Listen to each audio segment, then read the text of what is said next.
After Christmas, the new and joyous festival that arrives every year is New Year's. However, there are some people who remain tearful and observe fasts during this time, as if they are mourning the departure of the past year, rather than celebrating the arrival of the new one. Perhaps their sorrow over the departing year is balanced by the joy and excitement of welcoming the new one. But whatever the case may be, most people celebrate this occasion with merriment, setting off fireworks and sparklers to welcome the coming year. Yet, there must have been certain events in the past year that bring us joy when we recall them, making us smile inwardly and silently thank God for His blessings upon us. We are bound by rules and customs that lead us to believe that the coming year will bring prosperity and happiness for us and our society, unless it proves otherwise. This is our perspective on the matter, without any disrespect toward the past year. As for me, I am writing this on a winter evening in the year 1886, sitting by the fire at home as if nothing extraordinary has happened, nor is anything remarkable expected in the coming year that might spoil our cheerful mood or disturb our peace. Carriages and horse-drawn vehicles were undoubtedly transporting well-dressed people from place to place, taking them to parties. Across the street, there was a double knock on a door, and the house with green curtains opened, allowing several people to rush inside. This made it clear that a grand party was taking place there. We too pulled back the curtain and tried to peer inside through the thick fog. The darkness had grown so intense that we had to call for candles. We saw pastry cooks' men carrying green-colored boxes on their heads through the dark. Various types of furniture were being delivered, including cane-seated sofas and French lamps, to homes where New Year's celebrations were to be held that night. We could imagine ourselves well-dressed and neatly groomed, preparing to attend one of these parties. For instance, take the house with the green curtains. We knew it was a quadrille party because we had seen the same men carrying a carpet into the drawing room that morning. If further proof was needed, we had also noticed the ladies earlier, styling each other's hair with the kind of elaborate elegance typical of such gatherings. Our experience suggested that the host worked in a public office. His coat's cut, the way he tied his necktie, and his posture all indicated as much. Even the green curtains hinted that he was possibly employed at Somerset House. Now, a carriage arrives and stops. A young man, dressed smartly, but possibly suffering from a cold or corns, steps out. He is likely a junior clerk from the same office. He pulls his shoes from his pocket, puts them on, and steps out of the carriage.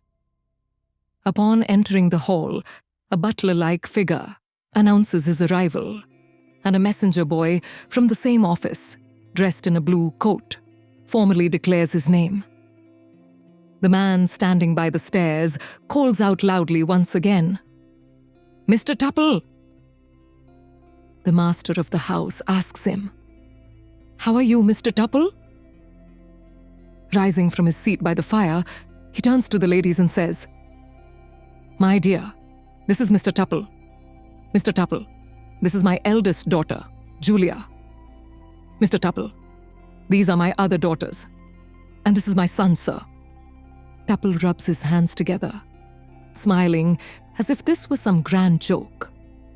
He bows repeatedly and shakes hands with everyone until he has been introduced to the entire family. Then he sinks into a corner seat of the sofa and begins chatting with the ladies about the weather, theatre plays, the past year, and a recent murder. He also engages in conversation about ladies' sleeves, balloons, and various other topics. There is another knock at the door. What delightful conversations must be taking place as everyone sits comfortably, sipping coffee. Now we see Tupple in our mind's eye, at the peak of his moment. He has just handed over the task of assisting a rather large woman to the servants. He then leaps towards the door to welcome the new guests, but not before picking up a plate of muffins from a servant for the ladies. As he returns from the door, he looks at the women as if he has known them for years, perhaps since childhood. Mr. Tupple was truly a charming gentleman. He was a ladies' man, a delightful companion. No one really understood half of Papa's jokes, but Tupple would burst into laughter at just half of them, rolling over with mirth, making it a sight to behold. He was an amusing partner, incredibly romantic, and possessed a witty nature. He moved about, engaging in lively conversations with everyone, especially the ladies. What a charismatic man he was! They were not very popular among the younger crowd. In fact, the young people often made fun of them. However, everyone knew that this was merely out of jealousy, and no one had the right to overlook or underestimate their qualities. Mother even said that she would invite Mr. Tupple to every future party because he had the remarkable ability to keep people entertained and laughing between meal courses. If there was ever a delay in serving food, he could effortlessly divert the guests' attention elsewhere. During dinner, he became even more humorous. When Father asked all the gathered friends and guests to fill their glasses, Tupple took it a step further and jokingly urged all the ladies to refill theirs as well, despite their repeated refusals, saying that they could not possibly drink so quickly. He insisted and even requested permission to say a few words in response to the sentiments Father had expressed. He then delivered a grand poetic speech about the arrival of the new year and the departure of the old one that you could likely imagine to be quite dramatic.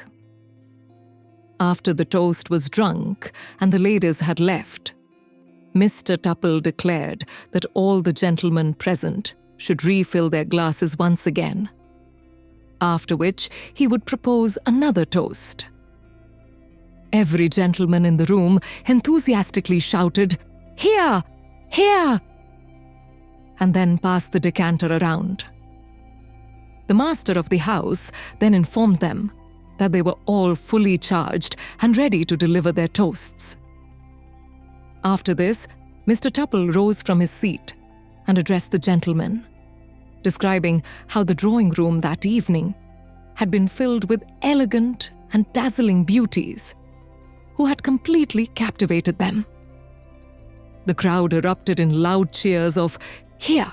Here!"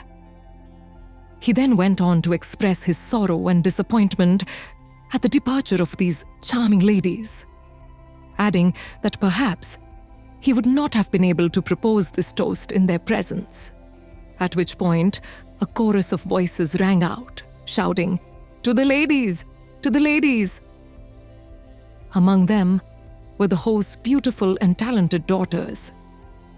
He urged everyone to raise a grand toast in their honor and exclaim, "To the ladies, and a Happy New Year to them." A thunderous response of Happy New Year filled the room, followed by loud applause. While upstairs, the ladies were engaged in a lively Spanish dance among themselves. Barely had the applause from this speech died down when a man, wearing a pink waistcoat, who had been eagerly waiting for his turn to give a toast, stood up with great seriousness. Earlier, Mr. Tupple had unintentionally thwarted his efforts by delivering his own toast first. Now, hoping to finally seize the moment, he rose. But Tupple once again did not give him the chance. Instead, he he continued, expressing how deeply he was impressed by the generosity and hospitality of their gracious host. He remarked on the grandeur and warmth of the welcome they had received, prompting another round of enthusiastic applause. Although this was his first time visiting the host's home and sitting among such company, he emphasized that he had known his friend Dobble for a long time and had shared a close bond with him. Their relationship extended into business as well, and he wanted everyone to know just how near and dear Dobble was to him. At which point, the host coughed discreetly. Placing a hand on his heart, Dobble declared that he had never known a better friend, father, husband, brother, or son than Dobble. The guests again shouted, "Hear, hear."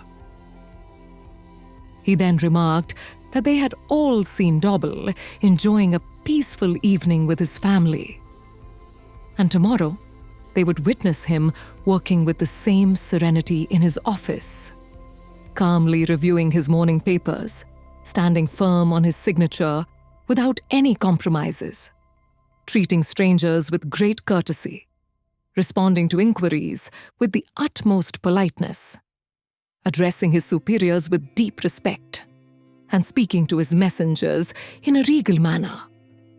Another round of applause erupted from the guests. As he was praising Mr. Dobble so highly, one can only imagine what lavish compliments he would have for Mrs. Dobble. You can well understand. Meanwhile, young Mr. Dobble Jr. was attempting to stuff an entire orange into his mouth. Adjusting his posture to appear more presentable, he stood up with the intent of making himself noticeable. He would likely declare that his friend, Mr. Dobble, was far superior to any person he had ever known. And as for his wife, Mrs. Dobble, what could be said about her? She was, of course, the most distinguished of all, except for her own daughters. Then he would say, "Dear host and hostess, I pray to God that you continue to celebrate many more New Years with the same joy, laughter, and generosity." At this, everyone enthusiastically drinks the final toast, and the entire party moves to the drawing room to join the ladies. The young men who had hesitated to dance before dinner now found dance partners and were swaying to the rhythm of the music. The musicians, having indulged in drinks themselves, played lively and spirited tunes, fueling the joyous dancing. This celebration of music and dance continued throughout the night, until the first rays of the New Year's dawn appeared. Long before we could even finish writing this last sentence, around midnight, church bells began to ring. Yet their chimes did not bring pleasure to the ears. There was something unsettling about their sound. Then, as the bells continued to toll rapidly, time seemed to slip away even faster. But we measure our age in years, and these bells remind us that another precious year of our lives has passed. They serve as a solemn reminder that we have taken yet another step toward our inevitable end, toward our graves. It is a warning for us all. Thank you for joining us on this journey through words and wonder. Until our next tale, stay curious and keep dreaming.